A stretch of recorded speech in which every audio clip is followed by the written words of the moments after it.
In a world of challenges and uncertainties, hope shines as a beacon, guiding us through the dark times and showing us the way to brighter days ahead. But what exactly is hope? Where does it come from? And how does it shape our lives? I'm Annie Bennett, and I'd love you to join me on this journey as I explore the meaning of hope. I'll delve into philosophical perspectives, personal stories, and scientific insights to understand the power of this elusive emotion. So whether you're seeking inspiration, comfort, or simply a deeper understanding of the human spirit, let's embark on this exploration together and discover the extraordinary power of hope.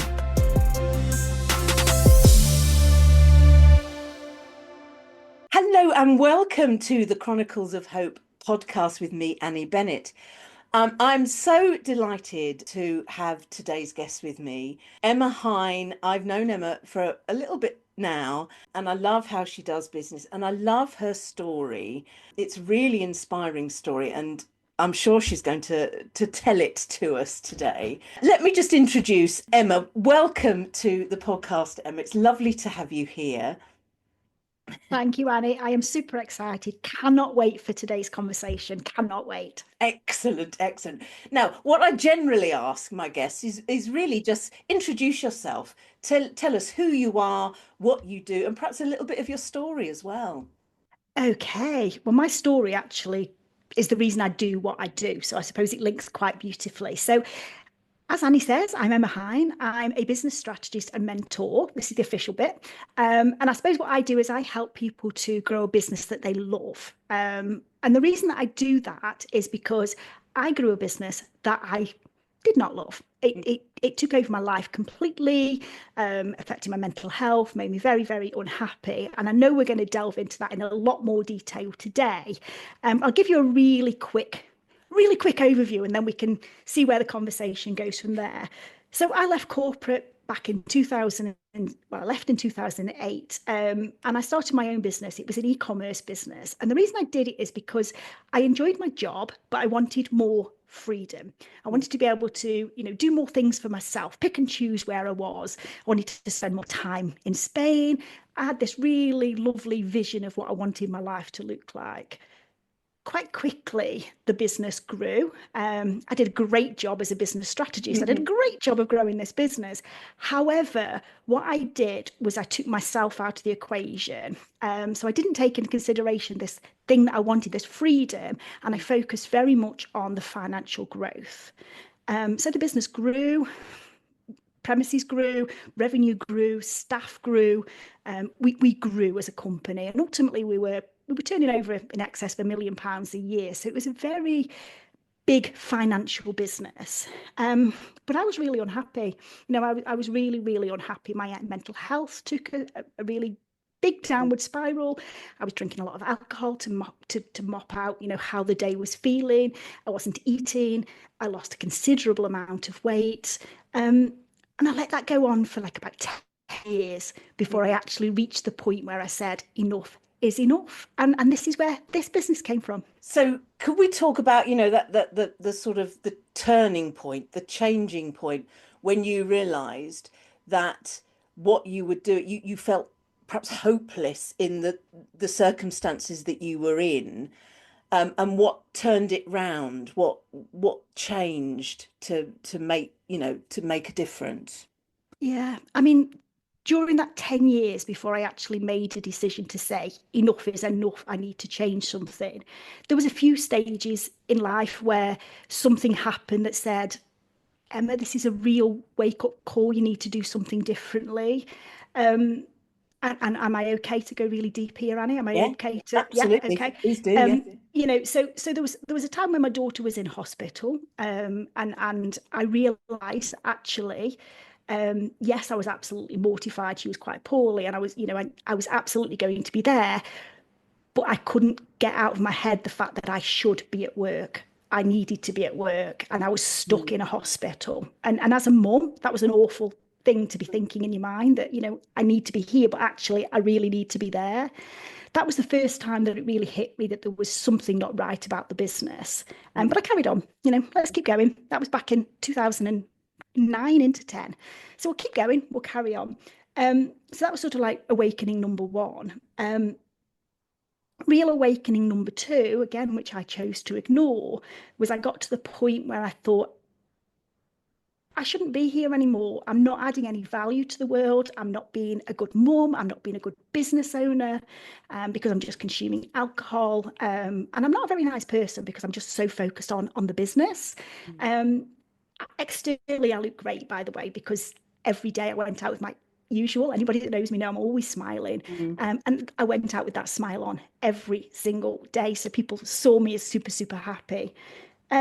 But I actually attempted to take my own life because I felt that perhaps the world would be better if I wasn't in it, because then I wouldn't be making other people unhappy, because I knew that I knew that somewhere within there that people would see what was going on, even though I wasn't telling them. I thought perhaps somebody could make a better job of running this business, be a better mom, a better wife, all of those sort of things. And this was all because I was afraid to step away from the business in case people thought I wasn't a successful person, because as a child, that's what I was told would happen. I wouldn't be successful. So you would think that would be a massive awakening. I was fortunate. My husband caught me before it was too late. But you think that that would be a massive awakening. No, lipstick back on, back into work as though nothing had happened. And I have no idea what happened during that period because, as I say, I was pretty consumed by alcohol when I wasn't working. Work, drink, sleep, work, drink, sleep became my routine, really.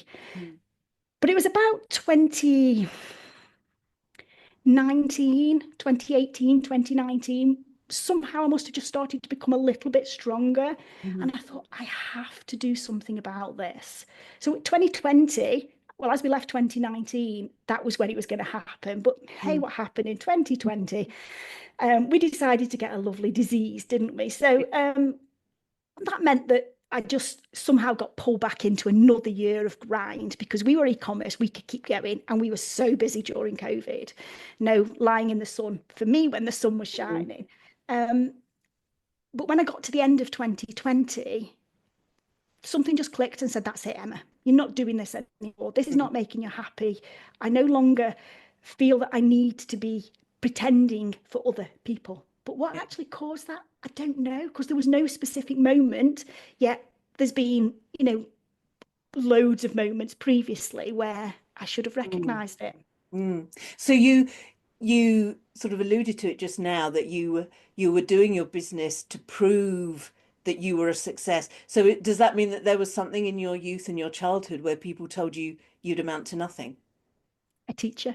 I was told by a teacher that I would never be successful. I would never make anything in my life. I'd always be the person that, just survived, sort of thing. Now, okay, I wasn't like the perfect student. I wasn't, the most well-behaved person, but I certainly wasn't a naughty person or a bad person or anything like that.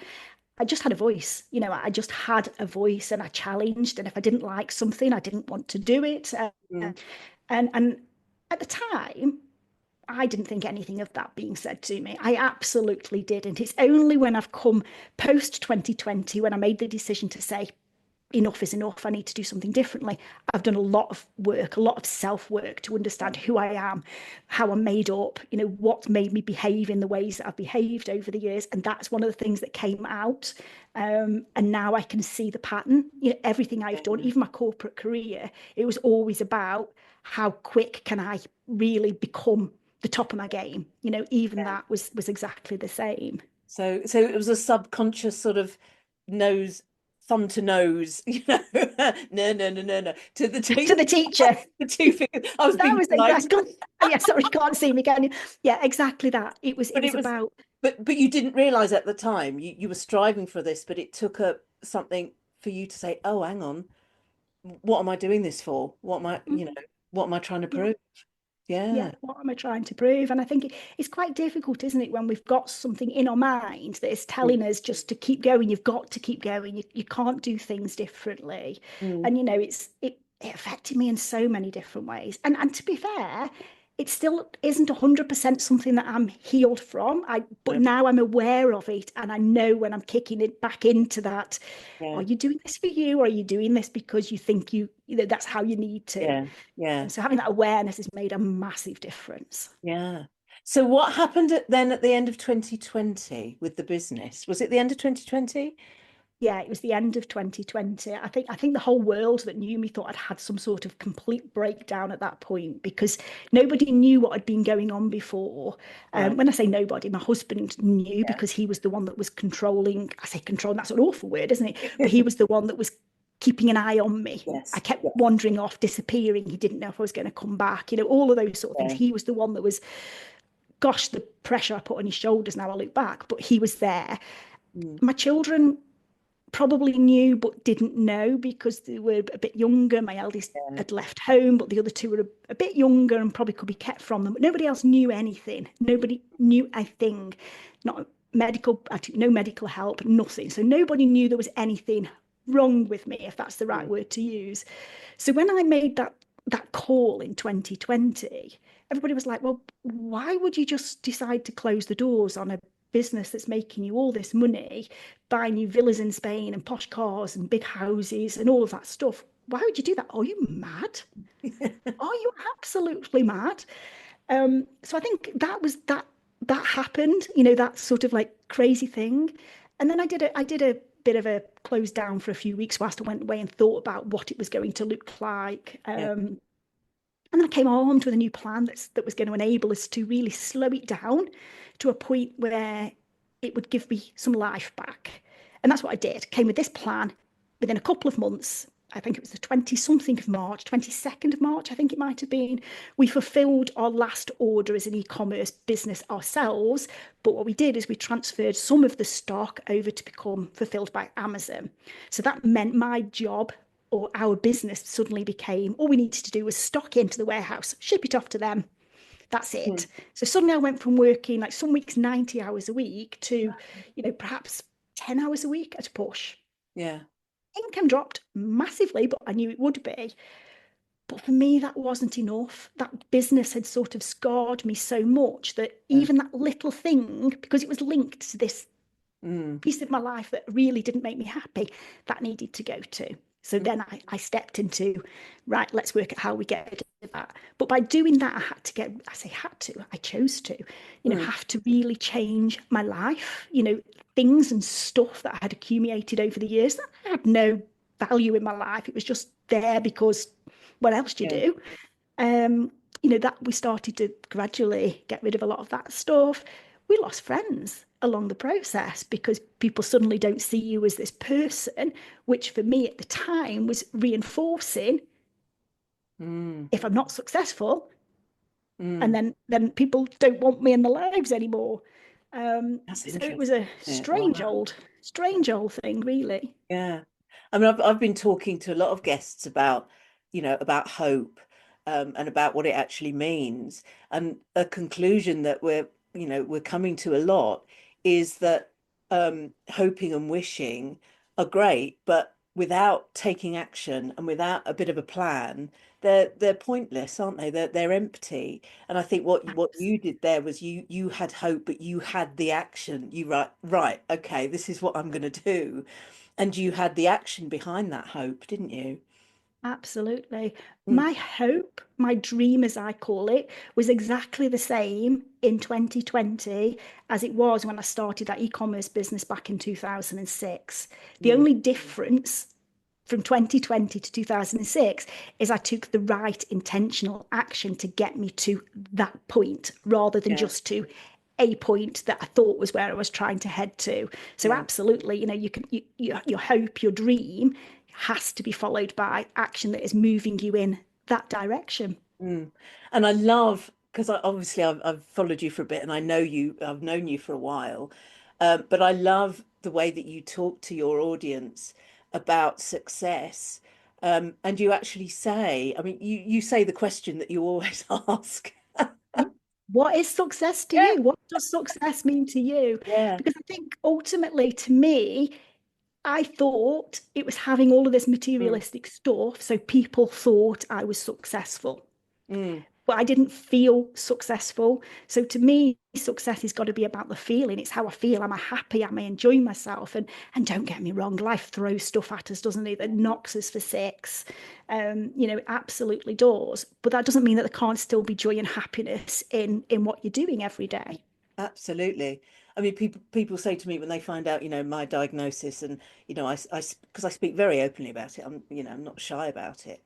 And they sometimes seem to be a little bit, I don't quite know what the word is, but they sort of seem confused that I'm not depressed and angry and, curling up in a ball. Um, Whereas actually, that's not the way to be. Whatever life throws at you, you've got to say, right, well, okay, well, that's been dealt. What can we do about this? How can this help? Because now, I mean, I spoke at your event, didn't I? Cancer is my superpower. It's very much, it's given me a purpose. And I think you changing your business, that really has given you a purpose, hasn't it? Absolutely, absolutely. And it was the best thing I have ever done, actually having that courage to Mm. actually stand there and say, I don't want this anymore and I want something differently. And I want it enough to actually now take the action. I feel fortunate that I was able to make that decision without, you've got this diagnosis that sits over that's sort of pushing you down this route Mm. of doing things that you want Yeah. to do. I'm fortunate that I didn't have that. I made that decision because I wanted to. But it breaks my heart that so many people have to go through something Mm. to actually push them to do that thing, to actually follow the dream that they want to do. Equally, it also fills me with joy when, Annie, Mm. what you are doing is amazing because you are using exactly that as your superpower. A lot wouldn't, would they? They'd lock themselves up and rock. No, no. I mean, you can't blame people for that because if that's how they feel, then that's the way it is. But I particularly in the last 5, 10 years since I've left teaching and I've set up my own business, I'm very much okay. Well, life is what you make it. You've got to take action. You've got to make the right choices. And if things come along that aren't what you planned, or you've made a mistake, or you failed at something, you learn from it, don't you? You have to pick out all the pieces that are going to be useful to you, and you move on, don't you? I mean, you That's it. must have found that too. Yeah, it becomes your new normal. Mm. When something gets thrown at that you think that, you're never going to change or get over or anything else, then I think you have to just start thinking, well, actually, I'm never going to be that person again, but actually I can be a different person. And, for me, and I know, Andy, you know my story, you know everything about me, that, losing my daughter back in May 2023, just at that moment where I was beginning to feel strong and to feel like I'm me and to feel like I'd got like a purpose and a reason, and it was the purpose and the reason that I wanted rather than one that I was being pushed to. Yeah. That had have happened even probably a year earlier, but 2 or 3 years earlier, my life wouldn't have been what it is now because I would not have been able to take that. I would not have been able to take the hope from that to Yeah. keep going, to keep pushing through. And don't get me wrong, it's changed my life completely and Oh, it I'll has. never be Yeah. that person again, but it hasn't broken me this time. Well, it Yeah. has, but it hasn't, if you know what I mean. Oh, I think Yeah. I think anyone listening will understand that completely. Particularly if they've been in that circumstances of losing a child, as you have. But I think that you dealt with it with so much dignity and so much, looking at the way that you dealt with it. Anything that you posted on social media or anything you talked about. Um, you did it with almost such a purpose. And I know that you've gone on to help, charities that help it's children, isn't it, who have lost a parent? Isn't that right? Yeah, The brain yeah, burn. yeah. Yeah. That's it. I became Tell a us about that. trustee for, yeah, I became a trustee for a charity called Windmills, Women. who are a local charity to me. So they're in the Staffordshire area within the UK. And we came across those the night we lost Becky. Mm. So Becky's cancer was very quick. She, from diagnosis to losing her, was just under 6 weeks. So it all happened very, very quickly. Mm. We didn't have chance to get our heads around it or even understand what was happening. It was that same night that we actually got the full "this is what it is," because they're struggling to find the primary cancer. Right. But they came into our lives at a moment where we really needed them, even though we didn't think we did. We thought we could handle it ourselves. And their role is to support the children through, they support them through, if somebody's had a terminal diagnosis, they'll support them prior to the death, but then they support them afterwards as well. And they helped us. I say they helped us. They told the children, they didn't specifically say it was happening right here, because I don't think we even realized at that point that the exact moment. And they told the children. They did activities that meant that the children have got some beautiful keepsakes now, handprints, fingerprints, things that they did, on teddy bears that mummy kissed, all of those things that we would never ever have even gone down that route. We were too like, what on earth is going on, to even think about it. So they created some memories before they lost mum, but then they continued to work with them and support them. They took them to visit Becky at the funeral parlour, obviously giving them the choice and they explained any questions they got that they didn't feel they could ask, the dad or anybody else that was around them. They were amazing. So I wanted to help them. I wanted to give back to them. It gave me, I don't know what it gave me, but it gave me something that made it all feel a little bit easier. So I became a trustee for them, and now I help them and support them from a business perspective, because a charity's a business, right? Absolutely, still needs to bring that funding in. So I obviously do that now. I help them and support them from that way with fundraising strategies and all of the things that they need to do. People we wish we'd never met, but we did. So this is, isn't it? You come across people in your life that you think in the perfect world we wouldn't need the services in a perfect world, but because we do, and we're so grateful that they're there, and this is what I'm hoping to set up with my CIC, where mine is going to focus on young adults because my daughters are young adults, but it is to do with supporting through a parent or carer's life limiting illness. Mine is going to be a lot longer. It's not going to be as short as yours was. But I suppose at the time, because it was such a short space of time, you didn't really have a chance to think about, hope or anything like that. It was really just, let's get from day to day, was it? It must have been. Yeah, absolutely. We knew quite early on that it was terminal, but we thought it was treatable, and we hadn't got as far as how long this was going to go on, and as you say, it could be years and years and years. We hadn't got that far, but it went downhill very, very quickly in the space of days, towards that 6-week period, and then it became very obvious that it wasn't. But we hadn't got the time to think about the hope, or ask the questions, or what do you want, or what do you want us to do, or how do you want us to do this. It was just coping from day to day. Absolutely, just getting through it, wasn't it? Yeah. And I suppose in circumstances like that, the charity that you were talking about was an absolute godsend, because they must have just come in. You obviously didn't ask for them. They just saw the need and were there.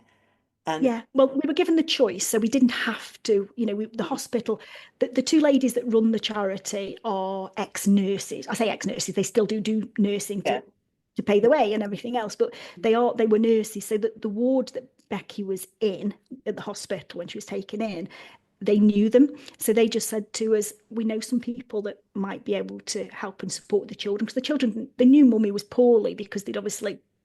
It's just a cold, or just, kids are kids, aren't they? As long as they've been fed and watered and everything else. They didn't know how poorly, because, as I said, we didn't exactly know what was happening. She's got no treatment plan or anything. So until we got all the details, Becky was adamant they weren't knowing, which I think is absolutely, fair enough. I understand that completely. So they didn't know anything about it.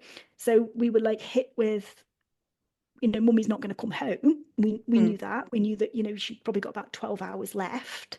But we've got two little children who didn't know. So we were like, well, how do you tell children that? How?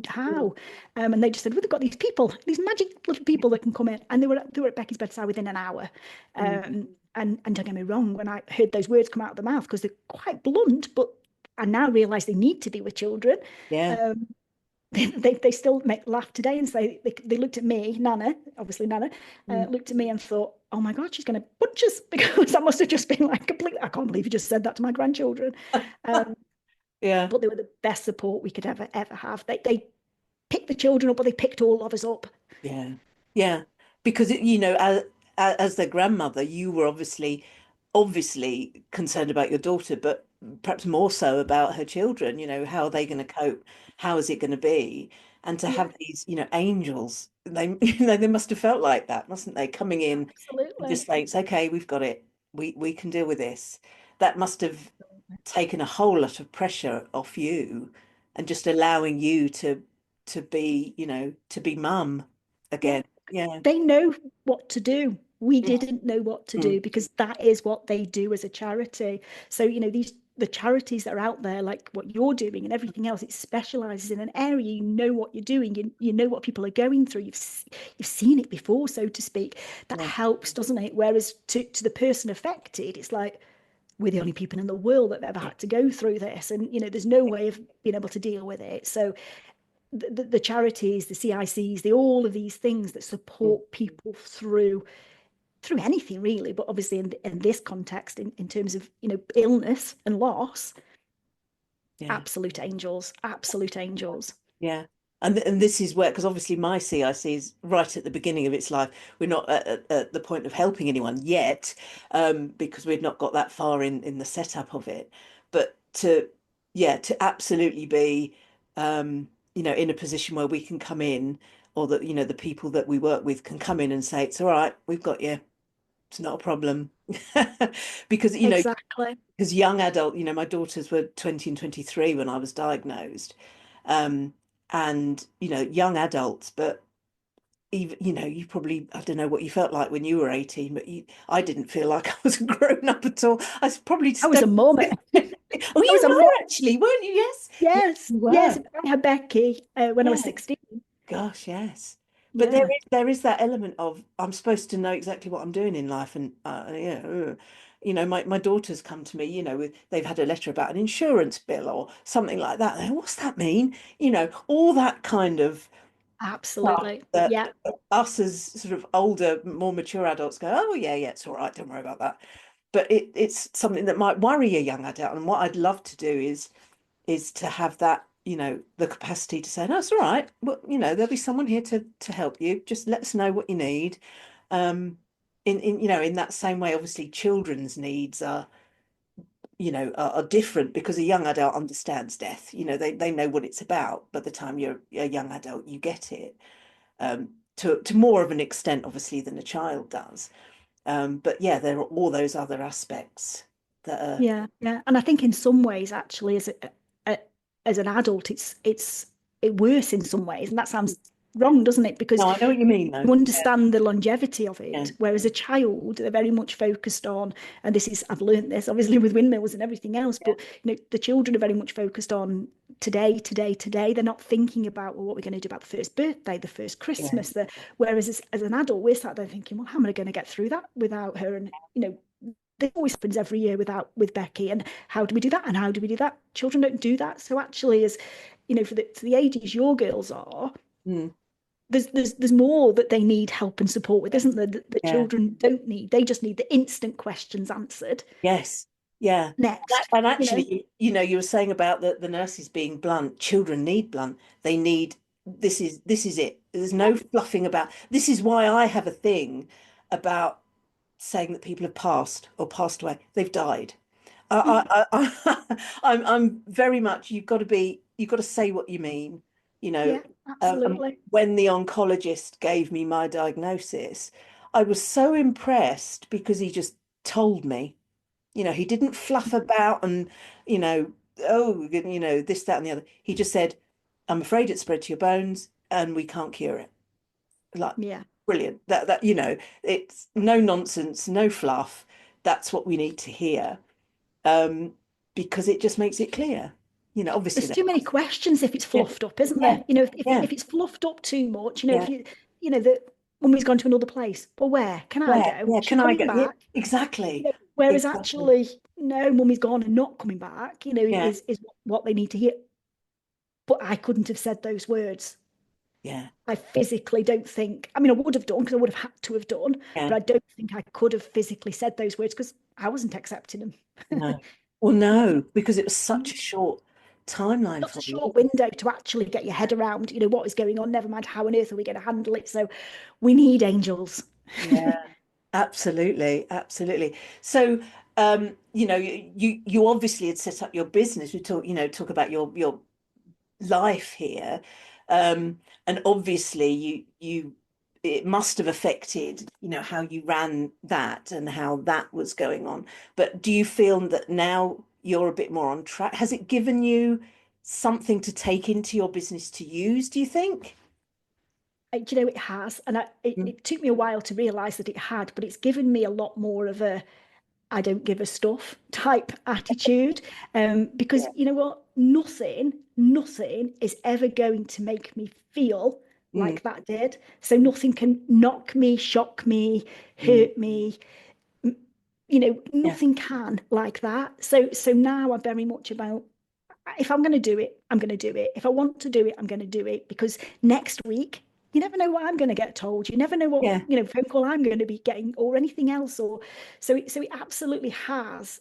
I'd already sort of done some of that stuff when I walked away from the other business, Yeah. but that was like the final, Emma, in case you weren't listening, Yes. there you go. Yeah. Listen, you don't be afraid to take bold steps. Don't worry if it doesn't work because there'll be something else and it's never going to be as bad as that. Mm. So absolutely it has given me a lot more fire in my body, but it's also given me a lot more what's priority to me. Yeah. Reinforced all of that stuff. Fabulous. I mean, it really is a story, an absolute story of doing things for the right reasons, not doing something to prove someone wrong, but doing it to prove it right to you, to to Absolutely. to Yeah. satisfy you as a person that this is what success means. This is this is what I'm aiming for. It's a fabulous story. Fabulous. Thank you so much for sharing that with us. Really, No problem it's at all. lovely. I am asking all my podcast guests if they have a message of hope for my listeners. What would your message of hope be?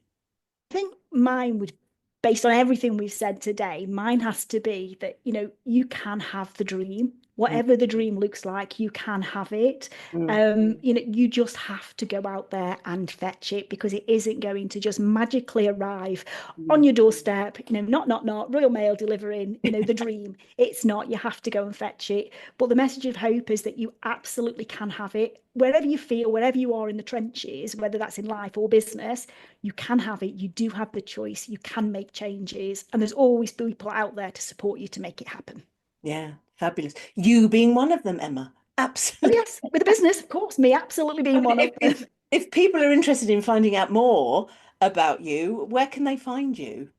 My website is simple, emmahine.co.uk, and across the socials, again, super simple, which is how I like to keep things. I am Emma Hine.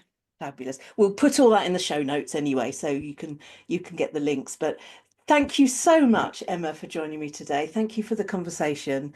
I've absolutely loved talking with you, and just absolute best wishes for your business and everything you do now. And thank you so much for having me, Annie. It's always an absolute pleasure to chat to you. Bless you. Thank you. Thank you for listening to the Chronicles of Hope podcast with me, Annie Bennett. I hope you've found inspiration, comfort, or perhaps even a newfound perspective around the meaning of hope. To find out more about the aims of the Chronicles of Hope organisation, please visit www.thechroniclesofhope.org, where you will find links to our social media accounts and where you will be able to make a much needed and appreciated donation. Thank you.